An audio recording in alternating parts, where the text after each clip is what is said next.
जाए मनीष भैया जा तार की हम उम्मीद ना रखल नहीं हो कि ऐसा का तू काम करब तू तो पत्रकारी करता हो तार का बढ़िया मारत नहीं हो लेकिन साहब तू ऐसा आदमी निकल गई बताव तू का बनेगा तू निर्दलीय तू लड़त तो कोई दिक्कत थोड़ी हुई तारा पब्लिक लोग तारा सपोर्टो मिली जा मनीष भैया काहे ऐसन गलती तू कइला आ बीजेपी में तू जाके मिल गइला मनीष भैया काहे ऐसन गलती तू कइला आ बीजेपी में जाके काहे मिल गइला सारा पब्लिक लोग के बूढ़ बुक बना गइला पलटिए गइला हे मनीष भाई पलटिए गइला बीजेपी में जाके मिल गइला हे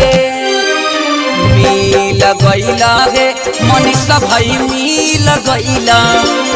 बीजेपी में जाके मिल गइला हे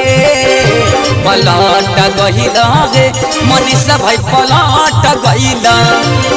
बीजेपी में जाके मिल गइला हे जाए मनीष भैया तारे से हमने के ई उम्मीद ना रख कि बतावा तू निर्दलीय लड़के एक बाद जाकर तू बीजेपी में तू घुस जाइब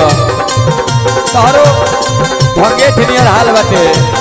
केनहू जाके धंगवा लो जा एगो तो पहिलका एगो तो रहले रह एगो तू दोबारा एगो धरती में एगो पैदा ले लह जा जाए मनीष जा जनता से काहे खेल गइल खेला मनीष भाई अब तू करल अकेला सुना जनता से काहे खेल गइल खेला मनीष भाई अब तू करल अकेला निर्दलीय लड़ती काहे थक गइला पलटिए गइला हे मनीष भाई पलटिए गइला बीजेपी में जाके मिल गइला हे मनीष भैया मिल गइला बीजेपी में जाके मिल गइला हे मनीष भैया मिल गइला बीजेपी में जाके मिल गइला हे बताई ए मनीष भैया तारा ऐसा का तारा ना करे के चाहिए जौन तारा से जनता लोग पब्लिक लोग प्यार करते रहे लोग वो जनता लोग के तू ठुकरा के तू बीजेपी में जाके तू घुस गए निमन तू काम ना कैल है मनीष भाई जा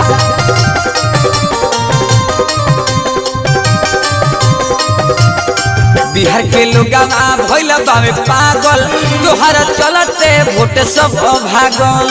सब लोग के एहो बिहार के लोग भइल बावे पागल तोहरा चलते वोट सब भागल 72 कार बन के वोटवा बनावे गइला